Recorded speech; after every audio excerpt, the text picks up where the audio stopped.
Kyle never expected his return to Genoa City to throw him into the middle of something so dark, so twisted, and so dangerous that it would shake the very ground he walked on. He thought the chaos in his life had already reached its peak, with Summer gone, Harrison's custody always fragile, and his family constantly entangled in schemes, but nothing could prepare him for the truth he stumbled across late one night. It started innocently, a whisper he wasn't supposed to hear, a conversation that slipped through the cracks when Claire thought she was alone with Holden in the dimly lit Abbott guest house. Kyle hadn't been trying to eavesdrop, at least not at first, but something about the tension in Claire's voice froze him in place, making him listen even as his better judgment told him to leave. What he heard didn't sound like the cousin he had cautiously started to warm up to, or the mysterious man who had been hovering around town with an unsettling air of secrecy. It sounded like two people trapped in a sinister pact, bound together by a secret that was bigger than either of them. Claire's trembling voice spoke of blood, of mistakes that couldn't be undone, of someone who had to be silenced because they knew too much. Kyle's heart raced, his throat went dry, and his hand tightened around the doorframe as Holden hissed back that they couldn't afford for the body to be discovered, not now, not when everything was finally falling into place. The word sent a chill down Kyle's spine so sharp that he almost gasped out loud, realizing with horror that he was hearing a confession, not about a minor crime or a mistake, but about a murder, deliberate and cold, covered up with precision and fear. His mind spun in disbelief, yet every instinct in him knew this was real, this was deadly, and if Claire and Holden ever found out he had overheard them, his life would be in danger too. Kyle's first instinct was to run straight to Jack, to tell his father everything, but the weight of what he had just uncovered kept him frozen. Jack had been trying to give Claire a chance, to see her as a damaged soul deserving of family, not suspicion, and Kyle knew how badly his father wanted to believe the best in people, especially after everything they'd endured with Diane. But this wasn't something Jack could smooth over with understanding or second chances. This was murder. Kyle struggled to breathe as he slowly backed away from the guest house, his footsteps careful, his mind screaming. Every memory of Claire's sad eyes and quiet demeanor now felt tainted, a mask carefully placed over something much darker. He thought about Harrison, dear, innocent Harrison, who had already spent too much time around Claire, who trusted her kindness without knowing what lay underneath. A protective fire rose in Kyle's chest, but with it came another wave of fear. If Claire and Holden had already killed once, what would stop them from killing again to protect their secret? His stomach turned at the thought, bile rising in his throat, as he realized just how deeply dangerous this was. He had seen people scheme in Genoa City before, Victor with his ruthless business plays, Phyllis with her manipulations, even his own mother with her history of lies, but murder, cold-blooded and buried, was an entirely different level of evil. This wasn't about business deals or broken marriages. This was life and death, and Kyle, whether he wanted it or not, was now entangled in it. The days that followed were agonizing for Kyle. Every time he saw Claire, every time he glimpsed Holden lurking in the shadows, he had to force himself not to flinch, not to betray the fact that he knew their secret. He wanted to scream at them, demand answers, drag them into the light, but fear kept him quiet. Instead, he studied them, noticing things he hadn't before. The way Claire's hands sometimes shook when she thought no one was watching. The way Holden's eyes scanned every room with a predator's paranoia. The hushed conversations that stopped abruptly the moment someone entered. Kyle realized that Genoa City was no longer just his family's home, it was a stage for a deadly charade, and he was now a reluctant actor in it. His nights were restless, haunted by visions of Harrison stumbling across something he shouldn't, or of Jack defending Claire only to be betrayed in the worst possible way. Kyle couldn't shake the sound of Claire's trembling voice, the way she had whispered about blood staining her hands, about a body that had to remain hidden. He tried to piece it together in his mind, who had they killed, why had they done it, and how long had this nightmare been festering in the shadows? Every question led to another, and each one left him more unsettled. The tranquil surface of Genoa City, a place perpetually simmering with corporate intrigue and romantic entanglements, is rarely what it seems. For Kyle Abbott, a man who has navigated the treacherous waters of his family's legacy and his own complicated heart, the concept of a secret was hardly foreign. He existed in a world where hidden agendas were the currency of daily life, and betrayals were as common as the expensive whiskey poured in the exclusive clubs he frequented.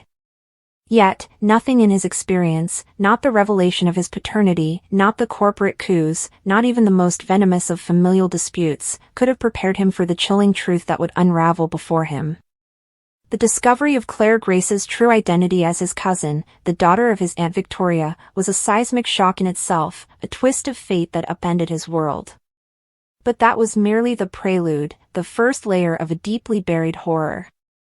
To learn that this newfound family member, alongside the woman he loved, Audra Charles, and, most unbelievably, his own father, Jack Abbott, had been complicit in a cover-up of this magnitude was a disorienting blow. However, the core of the trauma, the element that would fundamentally shatter his perception of reality and morality, was the deadly secret itself and the murder it concealed, a secret held not by strangers or adversaries, but by Claire and Holden, a man Kyle had considered a harmless, if eccentric, figure from a forgotten chapter of his mother's life. The initial framework of the secret, as Kyle first understood it, was shocking enough. Claire, in her twisted quest for a family she felt robbed of, had conspired with her great-aunt, the inimitable and ruthless Jordan, to kidnap Nikki Newman. The plan, born of a deranged desire for revenge against the Newmans for perceived past sins, went catastrophically wrong. A fire erupted at the lake house, a violent, uncontrollable inferno that nearly claimed Nikki's life and did, in fact, claim another. This was the narrative Kyle had been forced to accept, a tragic accident, a death resulting from a kidnapping plot gone awry. The moral calculus was already complex, forcing him to balance his familial duty to a traumatized and repentant Claire against the sheer horror of her actions. He stood by her, persuaded by the collective family will, particularly that of his father and Victoria, to offer redemption, to believe in her contrition and her genuine desire to atone.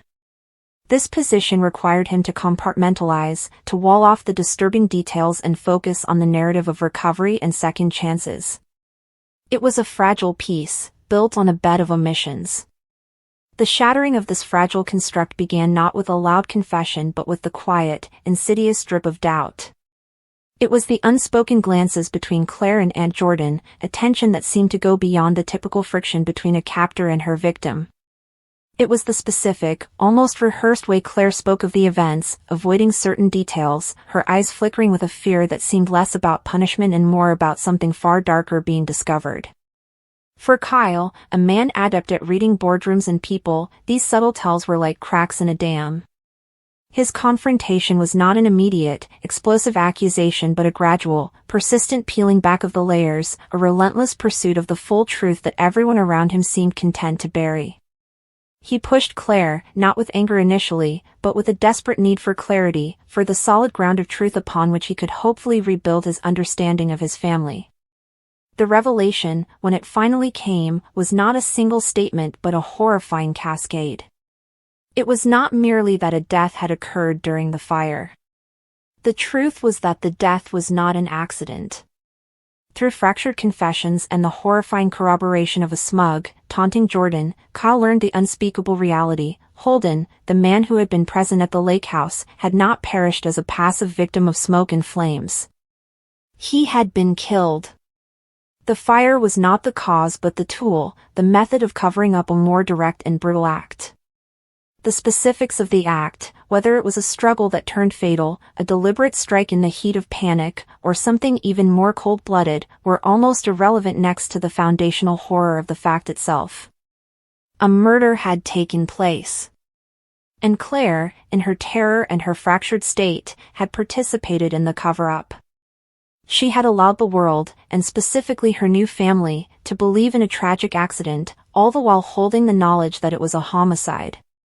For Kyle, the impact of this knowledge was multidimensional, a psychological earthquake that destabilized every pillar of his world. The first and most profound shock was the moral complicity of his entire family, most acutely his father, Jack. Jack Abbott, the paragon of principle, the man who had built his life and his leadership of Jabot on a foundation of ethics, however flexibly they were sometimes applied, had known. He had looked his son in the eye and advocated for compassion and forgiveness for Claire, all while withholding the critical fact that her actions extended beyond a botched kidnapping into the realm of conspiring to conceal a murder. This was not a simple omission, it was a profound betrayal of the very values Jack purported to embody. Kyle's entire moral compass had been calibrated by his father's example, however imperfect. To learn that Jack could be party to such a deception, that he could prioritize the protection of the family's reputation over the absolute truth of a life taken and a crime committed, created a rift in Kyle's identity. The man he looked up to, the anchor in his life, was suddenly adrift in a sea of moral relativism, and he had pulled Kyle into it without his consent. This betrayal was compounded exponentially by the involvement of Audra. Their relationship, though often tumultuous, was built on a foundation of raw, unfiltered honesty, a partnership of two ambitious souls who saw each other clearly, flaws and all. Her knowledge of the deadly secret created a chasm between them that felt insurmountable. The woman he shared a bed with, the woman he had allowed himself to be vulnerable with, had held this monstrous truth while looking into his eyes. Every moment of intimacy, every shared confidence, was now retrospectively poisoned by her silence. It wasn't just that she kept a secret, it was that the secret she kept was one of such profound gravity, one that implicated her in a conspiracy that struck at the very heart of justice and humanity. The Audra he thought he knew was ruthless in business, fiercely competitive, but she possessed a certain cynical honesty he admired. This deception revealed a capacity for darkness that he had never anticipated, making him question the authenticity of their entire connection. And then there was Claire herself. Kyle's journey with her had been a roller coaster. From initial distrust and hostility to a reluctant acceptance and, finally, a protective, familial loyalty after learning she was his cousin. He had fought for her place in the family, defended her against the understandable wrath of the Newmans, and genuinely believed in her potential for redemption. The revelation that her path to redemption was paved with a lie of this magnitude made a mockery of his advocacy. His defense of her now felt like a performance in a play whose true script he had never been allowed to read. The victim he had championed was also a co-conspirator in a murder cover-up. The cognitive dissonance was staggering. How could the same person evoke both empathy for her traumatic past and horror for her present actions? Kyle was left grappling with an impossible question: can one truly atone for a sin they have not fully confessed? The weight of the secret itself, the knowledge of Holden's murder, became a corrosive presence within him. Kyle Abbott is not a hardened criminal, he is a product of privilege and power, but he operates within an understood, if often bent, set of rules. Murder exists in his world as a distant tragedy, something that happens to other people, orchestrated by villains like Jordan or figures from a darker underworld. To have it brought into the heart of his family, to know that his blood relatives and his lover are entangled in it, fundamentally alters his perception of safety and normalcy. The world of Genoa City suddenly seemed infinitely more dangerous and morally bankrupt. Every family gathering, every business meeting, every quiet moment at home would now be shadowed by this knowledge. He became an unwilling inmate in a prison of information, burdened with a truth that could destroy countless lives if revealed, yet sickened by the hypocrisy of keeping it hidden. Kyle's shock is therefore not a single emotion but a complex tapestry of betrayal, moral outrage, fear, and profound isolation. He is isolated from his father, whose judgment he can no longer trust. He is isolated from Audra, whose partnership has been revealed to be a fiction. He is isolated from the narrative of family unity that Victoria and Jack are so desperately trying to maintain, a narrative he now sees as a fragile facade built over a gaping moral abyss. The pressure of this knowledge creates an unbearable internal conflict. Does he uphold the family's code of silence, protecting his cousin and his father from scandal and potential prison, thereby becoming complicit himself through his inaction? Or does he break the chain, expose the truth to the authorities, and become the agent of his own family's destruction? It is a choice between two forms of betrayal, betraying his own moral code or betraying his family. This impossible position is the true legacy of Claire and Holden's deadly secret.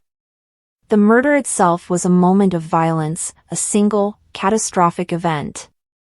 But the cover-up is the ongoing crime, a poison that infiltrates relationships, corrupts integrity, and forces good people into impossible corners.